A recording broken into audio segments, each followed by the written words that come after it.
We're rolling. Back to the grind, right? We're recording now? Yes, we are online, live and direct from Mojo Studio in the Salt Lake Valley. I couldn't be happier to be here tonight with these two awesome dudes. To my right, I have Mojo.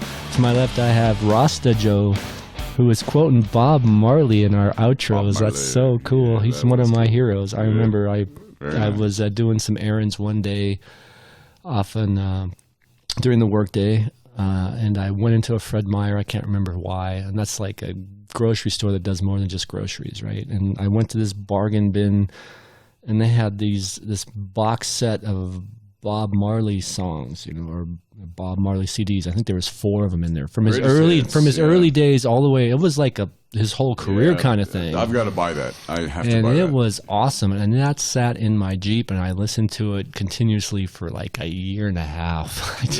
That was, if it was in my Jeep, that's all that was playing. Yeah, Manjo, the very first time I ever took a houseboat vacation. This was back in 1990, a long time ago. Mm-hmm. And we got down there, and it was a bunch of people I didn't know, and I was with my future fiance at the time. And whoever it was that rented the houseboat and was in control of the audio system put on Bob Marley Legend, and we pretty much listened to that for 5 solid days. Nice. And it never got old. It was always timely. It was always perfect. It was always the right day or night, breakfast or dinner or the bonfire or whatever. Watching shooting stars didn't matter.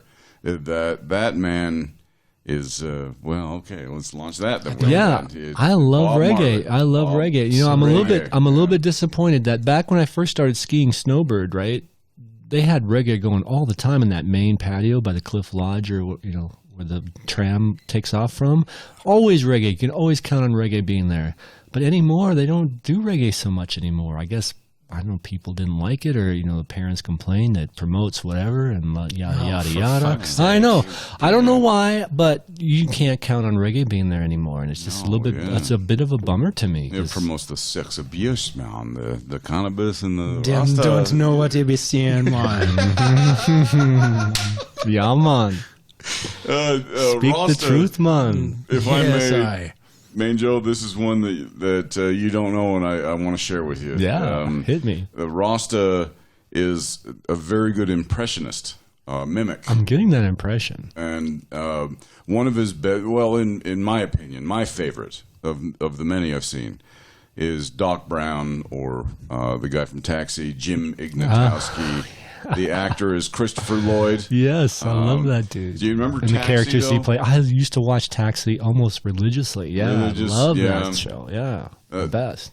Rasta, do you remember any lines? Could you do it? What does the color yellow mean?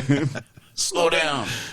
What does the color? Do you remember any? Yeah, I mean, I'm just trying to think. I remember the hokey doke.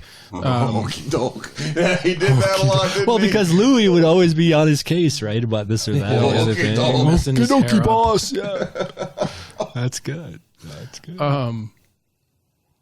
The thing about the impressions, it just has to be something that just kind of happenstance.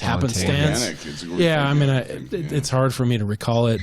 And yeah, I love everyone's Trump impressions. They're always kind of interesting to see how they do them and everything. Who's surprisingly good at impressions is Joe Rogan. He mentioned the other day that that's kind of what led him to think that maybe he could pull off being a stand-up, is because, he would make his buddies laugh by doing impressions and things. And yeah, he's got a great Joey Diaz impression that he pulls out all the time, and I've heard him do a couple others. He is pretty good. I've heard a couple on his podcast. They weren't bad. Yeah, they weren't bad at all. He's pretty decent at it. He should probably do that more, maybe. Have you guys seen the deep fake videos that they're putting out now? One of them is called Control Shift Face. Mm-hmm. Yeah, you showed me some the other day after we got. That's right. At the end of our podcast evening, you showed me some, and they're pretty amazing. Yeah, kind of a little bit disturbing.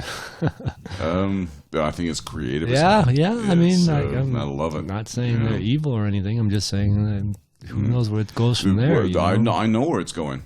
Within 20 years mark me, Manjo, Rasta, mark me. What's going to be recorded, dude? Within 20 years, we will see a new film released in theaters that stars John Wayne and Marilyn Monroe. It's going to happen. It's coming. I could easily see that happening. Yeah. I mean, the Forrest Gump show with Tom Hanks, the way they put Kennedy in the scene and everything. In 1994. It was amazing. That was in 94. It was very amazing. I was like, wow, that's We saw cool. Princess Leia in Rogue One recently that was stunningly, and even better than her was Grand Moff Tarkin. Peter Cushing. Peter Cushing. The was evil in that dude, movie. right? Yes. The first time I saw that movie, afterwards they told me that was CGI. I was like, what? I had no clue. Yeah. I had no clue that was CGI. That was amazing. The trick is you can't film that stuff in daylight. You have to be indoors. You need controlled lighting to make that shit work. Well, you guys are familiar with Andy Serkis, right? Oh, love the guy. Love the guy. So he is a fantastic actor. And voice artist. And voice artist. But so you think of the Lord of the Rings movies and the character Gollum. Not only is he the voice, but he had that motion capture suit on. Yeah. Right. And he would act out, he would portray the role of Gollum. Right. So they would not only record his voice, but they would capture his movement and his facial expressions. And that technology is just, it gets better and better and better. That whole Planet of the Apes series, which I thought was phenomenal. I loved it too. It was great filmmaking. I really thought You're that talking too. the original TV show? No, the recent movies. Oh, the recent movies. Okay. Yeah. Haven't seen those. There's 3 of them, I think. Rise and Fall and Capture some, but they're all great. All 3 of those movies are very well done. You need to check it out for sure. Really? Because the TV show back in the day kind of freaked me out. No, so I loved it too. I loved it. It was good. I'm not a big scary movie fan, and just for some reason, the fact these apes took over like that. There's no Charlton Heston at the end that says, damn it. No, it's none of that. Nothing like that. Yeah. But so I had heard talk of, of someone like Andy Serkis that not only does the voicing, but captures the motion and the movement of the character. Mm-hmm. I've heard talk that there may be, at some point in the near future, an Academy Award that goes to a performance like that. And I could easily see that happening. A future, again, please keep your mind open towards the future, listeners, everybody. That might happen. That some Peter Cushing or Carrie Fisher or John Wayne performance in the future will get best supporting actor or best actor or something. Well, they'll make new categories by then. I was going to say they'll make new categories. It might, by but then. not without controversy. Yeah, best live performance, best digital performance. Something Oscar. Yeah, I'm sure they'll have like to do something like that. That seems like a reasonable compromise. Yeah. I guess. Yeah, I've even seen it now where they're doing, I'm not sure why or how. It's kind of like the Tom Hanks movie where it was like the North Pole Express, that train movie, where they kind of made it look like him, but it's all cartoon. But cartoony, but the Polar Express. They're doing more of that. I've seen recently on YouTube where it's like they're making it look just like the person and everything, and they're acting in this it's like a movie, but it's all cartoon. So it's kind of weird. I don't know if that'll ever catch on or be a thing. I don't know. Well, have you seen the any of the Avengers movies? All of them, actually. How about Endgame? I mean, loved it. What percentage of that is CGI? I wonder. Well, I mean, you look at Mark Ruffalo's character in that, and that was all motion capture. He was so good in that movie too, as Professor Hulk. Holy smokes! Professor Hulk. Haven't seen it. Wow. Oh my God, you've got to see it. It's a great film. I mean, if you were a fan of comics and you followed there was something about cartoons, comics, animation. Have you seen any of the? Well, you probably haven't because you listen to Rogan on iTunes or whatever. But sometimes this guy, I think his name is J.R. Toons, he'll take a clip of Rogan's podcast and he'll animate it. It is so flippin' funny. I've already heard that clip when I listened to the podcast originally, but I'll watch that clip, and it's a cartoon thing, and it's just hilarious. That reminds me of Jimmy Kimmel when he does the drunk Trump. Something. Oh, yeah? I haven't seen that. Wow. It's kind of a cartoon thing he does. Interesting. Like what you're saying. Or like even Stephen Colbert has his Showtime animation that he does on Trump. I forget what it's called. Oh, yeah. I know the one that you're talking about.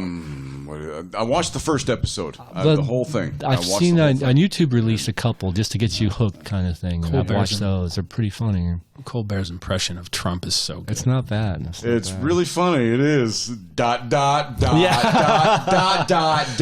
love it when he does that. And when anything is in parentheses, he goes through it really fast, doesn't he? Yeah. The President Poem. Under his breath kind of thing. Yeah, it's so funny. I like how he does a good job. I like how Colbert captures that creepy Trump thing, that weird.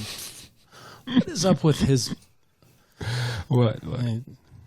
Trump is either got the backy, the weird bullshit when he tries to castigate some reporter, either that or it's really whispery.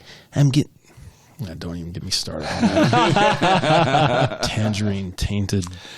But there's this other side of Trump. I can't believe he got elected president. I despise just about everything about him. I mean, I wouldn't hire him to mow my grass, but yet he runs the country essentially.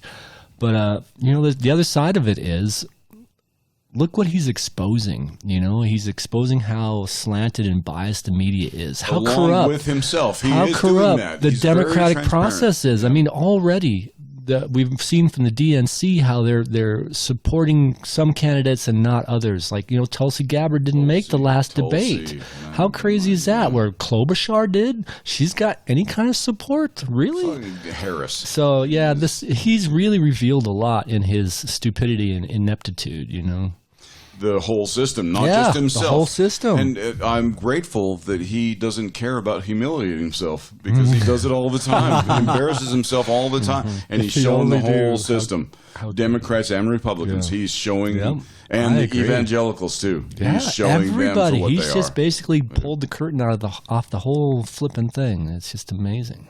What did you think of the most recent debates? Did you watch much of it? No, I never watch them. I usually just check out my progressive channels afterwards and see what they thought. It was so funny, this one, that one of my progressive channels said it was like the worst debate he's seen of the three, and the other one said it was one of the best of the three. So it's quite fascinating. I might have to watch it myself and see what I think. I don't know. It was interesting. Mrs. Rasta commented on Julian Castro. Mm-hmm. And she said, "Oh my God, he is trying so hard to be the Latino Barack." Yeah. And that really jumped out at me. I was like, "Yeah, that's so true." It's kind of like Kobe trying to emulate Michael, and just his mannerisms, the way that he walked. Did he do that? Oh my God, yes! Wow, I did not know that about Kobe. Wow. Yeah, I mean, it was just Castro. You said Colby. Well, he's comparing Colby did this with Michael Jordan. Yeah, that just shows gotcha. We jumped the track there a little bit. Yeah, that was Colby cheese is what I thought. Go instead of Kobe. I got the munchies. I did not know he did that. I thought he was his own man, though. Yeah. Yeah, I mean, she said that.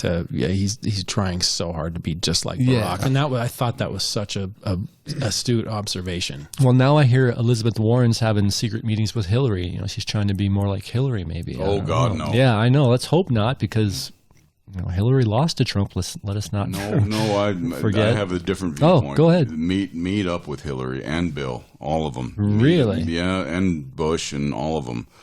Learn what you can about how not to do shit. Well, if that's what she's doing, I hope that's what she's doing, how not to do what Hillary did. Let's hope that anybody who meets with Hillary, George W. Bush, Cheney, and others, Cruz, forgive me, I'll stop there. I don't know where you're going, dude. Well, anyone who meets with those people, hopefully is trying to discover what evil is, what the wrong thing to do is. I doubt that's what they're doing, but yeah.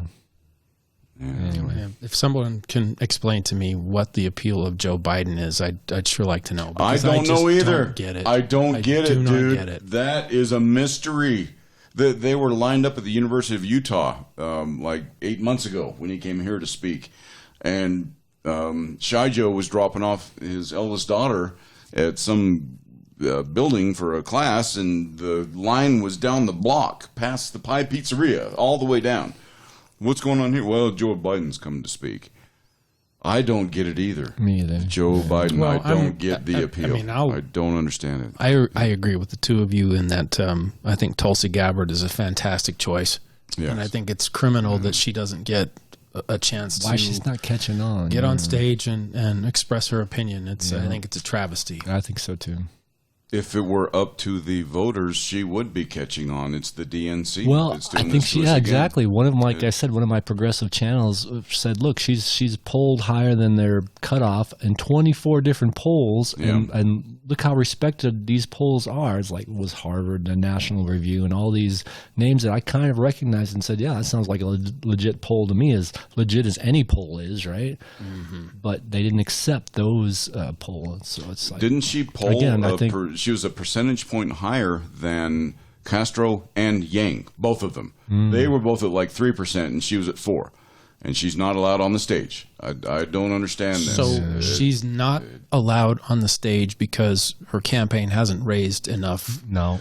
Is that money? It, dude? No, is the money dark money? No. She crushed that. You had to get 160,000 individual contributions, and I am one of them, by the way. He did. Joe contributed. She crushed that requirement, but she didn't poll high enough in those polls that they selected, handpicked. I don't know, how they determined these are the polls we're going to look at to see if you're polling above 2% and can be on the stage. But she didn't qualify in enough of those polls. Well, what a load of horse shit. I know, exactly. And look what they did last time to Bernie in 2016 or whatever it was. They screwed him then. Did they steal the election from him? Did they steal the primary from him? I'm not going to go that far, but they gave him a raw deal. That's without question. There were court cases. What was that raw deal then? The raw deal was that Hillary controlled shit, and she was preordained. Yes, he had no chance of winning it, basically. And who knows this time who's been preordained? It all comes down to those stupid superdelegates, doesn't it? I don't care if Andrew Yang, Tulsi, or even Bernie really crushes the primaries and all that. Doesn't it come down to the superdelegates? Yeah.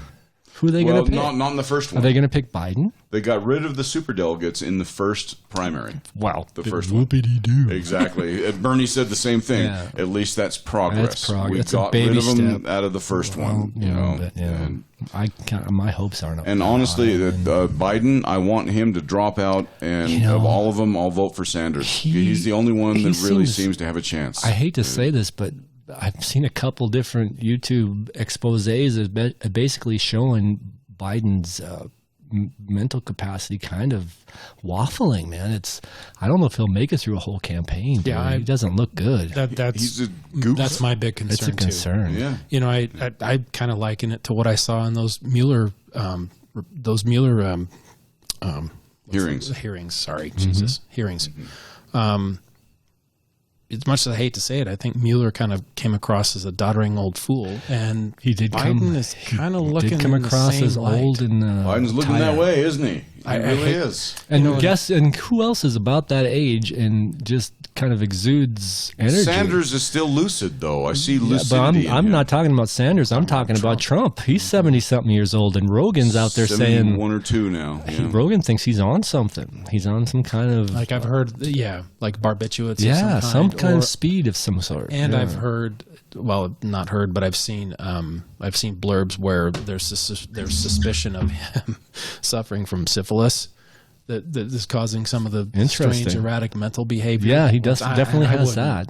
I wouldn't rule that possibility out. I wouldn't either. Gentlemen, my friends, at this point, I have to come to Trump's defense. Mm-hmm. Here's my take on how he can tweet at 4:30 in the morning and still do all these press conferences and right.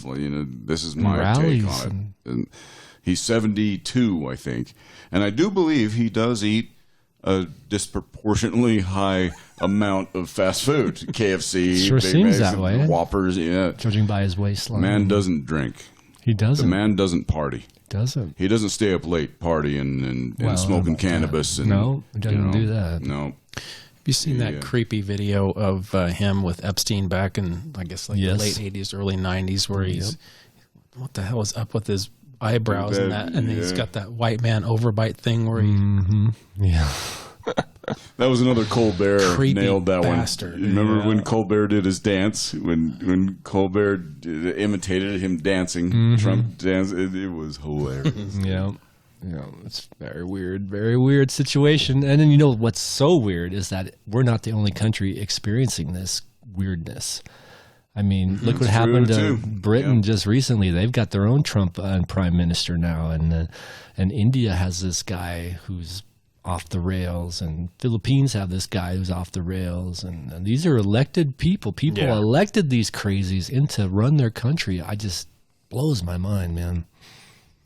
You said it, man. Humanity. Sometimes I'm thinking, well, if this planet shakes us off and takes us down, maybe we deserve it. And we obviously haven't been very good stewards of this planet. I mean, and we've accomplished so much considering we're putting people like this into office. It's like we obviously have some growing up and some evolution to do. This is how I know. Absolutely. I can prove to both of you, Manjo, Rasta, I can prove to both of you that God doesn't exist because of the conversation we just had. All you have to do is imagine there is a God, and he created all people, and he put us all on the blue one, and then eventually we made it up to the gray one, and that's where a God would show up and say, well done, man. Good job. Whoa, nice. It didn't happen, did it? Didn't happen. Yeah, but your definition of God is different than mine. My definition of God is more in line with like Todd Sylvester was saying. It's like just break it down into the basics. It's love, and that's that connection I feel with you and with Rasta Joe here, and what Bob Marley preaches us. One love. We all have the ability to love. Even animals have the ability to love. I mean, it's amazing, and that to me is the serendipity, the connection we all feel. That to me is God. I mean, my lab will hop up on the couch and snuggle up next to me and just gaze up into my eyes, and it's that's straight up love. Anyone that's observant can see that, and yeah, I mean, it's a beautiful thing. The question I think then becomes, well, why hasn't this love, this connection that we all have, saved us from ourselves in the sense that we don't look out for each other, and we don't extend that hand to someone who needs the help? Where did that go wrong? I mean, we got amazing people like Todd Sylvester and Becky Huff that go out there and do this kind of stuff. But, why don't the politicians do this kind of stuff? Why don't they? I don't know. That's where I lose it. That's where I don't get it. Why did people vote Trump into office, clearly seeing that he has no empathy for anybody except himself? And Mojo, I know that you're not particularly a fan of him, but I love some of his teachings and sayings, and I'm sure you've all seen it. Which the Dalai Lama. Dalai. And, one of his most famous quotations and sayings is, when people ask me what my religion is, it's simple. My religion is kindness. Yeah, I've seen that bumper sticker. And what a better approach to life than just, regardless of what religion, organized or not, that you subscribe to, why can't it boil down to the simplicity of that? Yeah. I wish it could. Me too. So much better place. That way, we had a much more recent leader that said something similar. It was Abraham Lincoln, and he said, "I don't have this religion or that. When I do good, I feel good. When I do bad, I feel bad." Yeah, and it's it's a couple extra sentences. But I like Rasta that. just said. I like that, it's, dude. It's the same type that came from a politician. And so a leader. So I look, a leader. Well, is that the difference? Because I look at Mitch McConnell and I'm like, okay, not a leader. When he does bad, does he not feel bad? Yeah. Have you seen? Great question. Or does he totally convinced that he's in the right without question? I mean, that's. And I have to correct myself. Mitch McConnell is a leader right now, isn't he? Well, he's one of our leaders. Technically, right now, he doesn't lead anything really. He's more of just a pure obstruction. He leads a lot. He leads. He's an obstruction to leadership. He leads the obstruction. Absolutely, he's. I love his new nickname, by the way, Moscow Mitch. It just cracks me up. That was great. It's a deserving nickname. I love it. It has a ring to it. It's going to stick. It's going to stick. It's got to stick. It's going to. If I have anything to say about it, Moscow Mitch, shout out.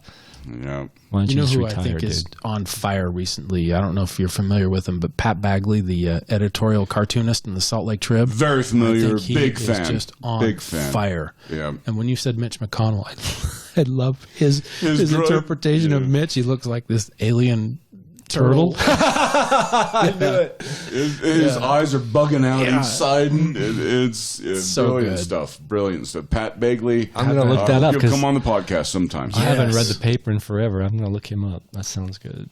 He's brilliant. Nice. He is absolutely brilliant. A visual artist is what he does. That's how he's earned a living now for 30 years. He draws editorial cartoons, and some of them are just one panel. Some of them are like 10 or 15 panels that have to show a progression of a topic.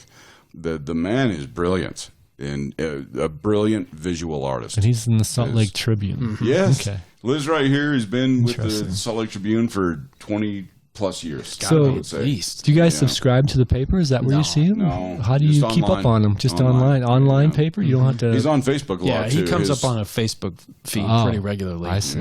Yeah. Yeah, a lot of people publish him. Okay. Yeah. Retweet him or whatever. Yeah, but be careful because you can only view the Trib website. What is it? 5 times, dude? Well, per month you get 7 free articles a month, or is it 5? It might just be 5 free articles a month. Then you have to go through the paywall. I mean, which I get to a certain degree, but I got KSL. To have real journalism, you have to pay for it, and I guess that's the price you have to pay.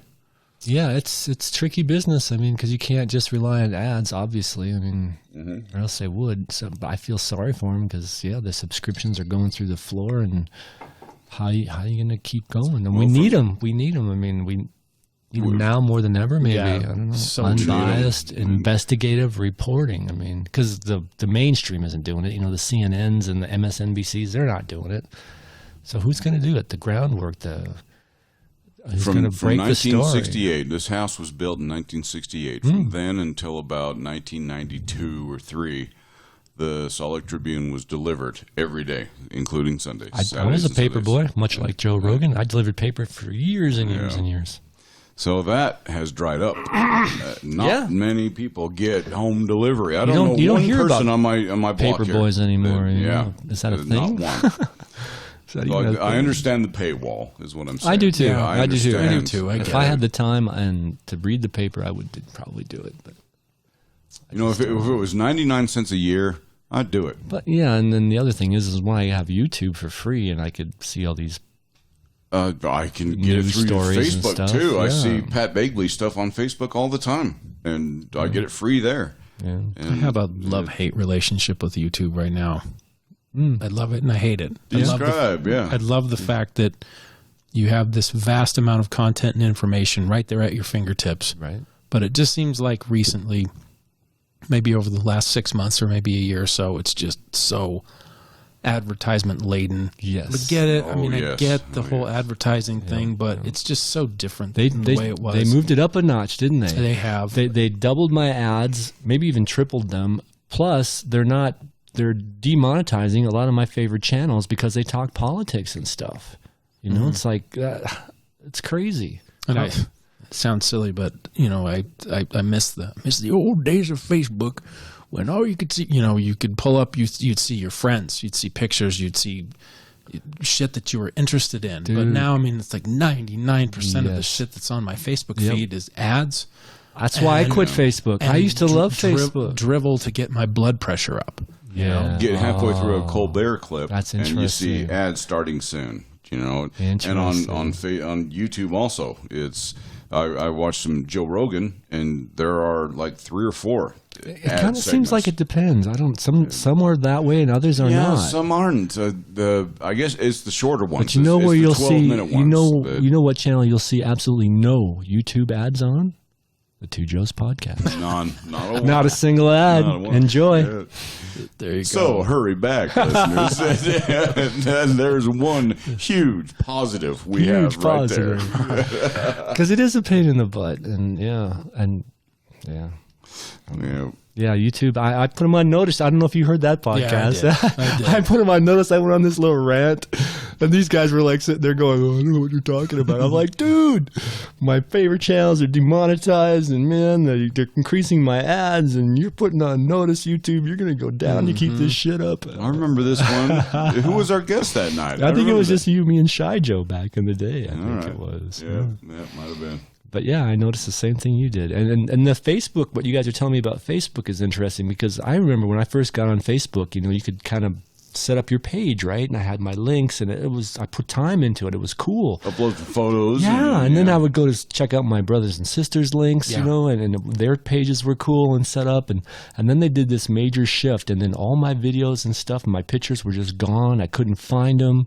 And now I kind of dabble in Facebook, but I don't spend a lot of time on it. But every time I go in there, it's just like, I can't find anything. I don't know where anything is. It's like, it's just. What you mean? It's a mess. And now you're telling me, but they have a mean algorithm, which I've heard about. I've heard people complaining about it on YouTube news shows. It's a mean algorithm. And that's crazy. Piss you the fuck off algorithm is what it is. Wow. And they do a damn good job of it. And that's what gets them the clicks, right? And that's what they're after. That's what it is. Yeah. It's interesting. You know what I still love about Facebook, though? What's that? It's the only major social media thing that I'm on, is that sometimes I get invited to cool gatherings that I want to be at. And I wouldn't have known about them except for Facebook. Interesting. Like neighborhood fire pit parties, and heading over to my surprise birthday party. Yeah, nice. Well, that's cool. Yeah. Many other examples. I've been invited golfing on Facebook before. Wow. And went and had a wonderful round, and would never have gone. Wouldn't have known about it.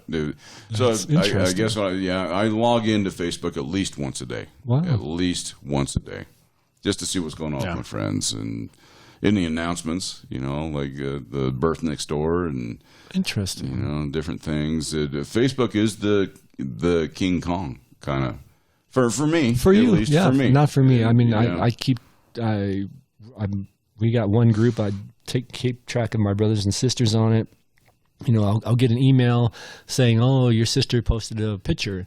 I'll click on that link just so I can see the picture, make a comment on it maybe, and then I'm out. And that's all I do. Yeah. I don't ever do anything more than that. I used to upload pictures a lot, like our pumpkin harvest I'd upload and keep my brothers and sisters kind of keep tabs on what we're up to and what we're doing. Nice, but I don't even do that anymore because it's just too much of a hassle. And it's like, Indeed.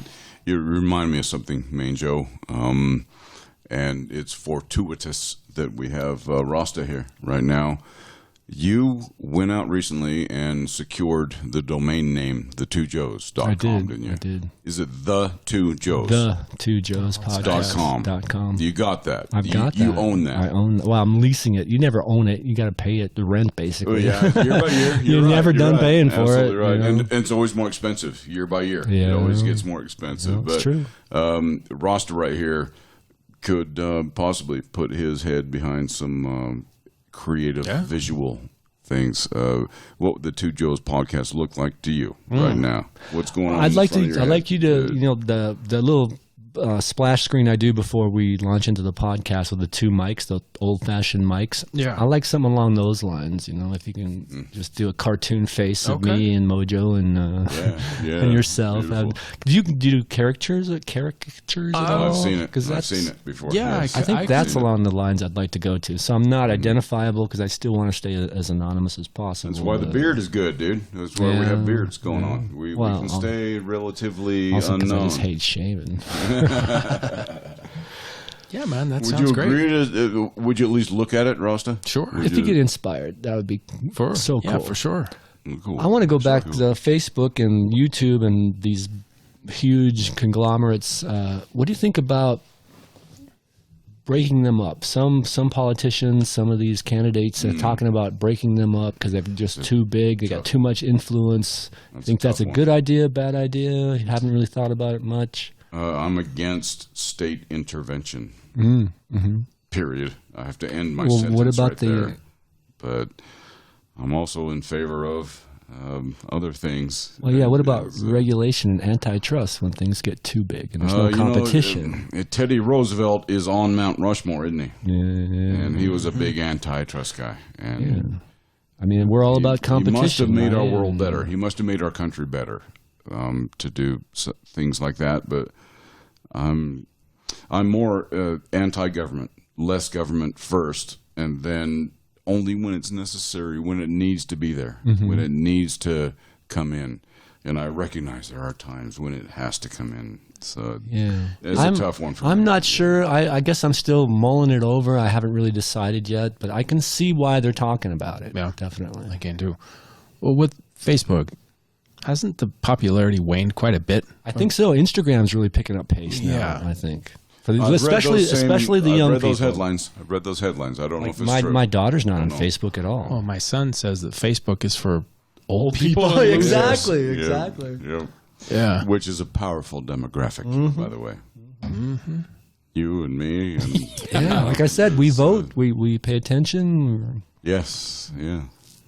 It probably is dying among the younger crowd. Well, yeah. I'll bet it is. And that's why I was telling YouTube, hey, don't be thinking that you're the only game in town and you're solid, because I've seen MySpace go under, I've seen Tumblr go under, all these other sites that were huge. Yahoo was huge. They're like nothing anymore. Is Tumblr now defunct? Yeah. Well, I don't know if anybody uses them. You know. Well, yeah. I mean, I think of my sons, and they're rarely, if ever, are they on Facebook. I don't think they even have Twitter accounts.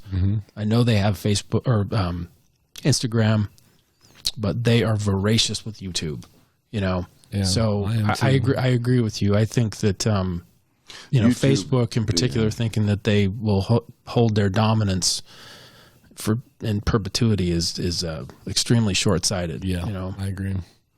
YouTube is content. You can always find new content on YouTube. For now. But if YouTube's making it tougher for people to make money off of it, I mean, it used to be a lot easier to make a living off of it, I think, than it is now. You know, so that's why I'm thinking YouTube's shooting themselves in the foot, because people are going to find another place to post their videos. It's not like this is the only place to post another videos. Place. Or music. You know, SoundCloud's picking up a lot. I don't know if your son publishes his music on SoundCloud, but SoundCloud. I'm hearing that more and more often now. It's been around a while. I think I have one song on SoundCloud that probably shouldn't be up there because it's a cover of something and it's copyrighted, and I can get into that later. But but SoundCloud's picking up steam, and maybe people that are now publishing music on YouTube will say, it's not worth my time. I'm going to go to SoundCloud where I've got more exposure. It's all music, so you know the people are there. Look for music, listen to music. Oh. So what would be a good name? YouTube is a brilliant name. Oh, yeah. Brilliant name. I've got one. How about MyTube? You think MyTube is already taken? Guaranteed. Of course it is. Guaranteed that's taken. Yeah, of course. Your tube? Her tube? Check it out, tube. Yeah, his tube.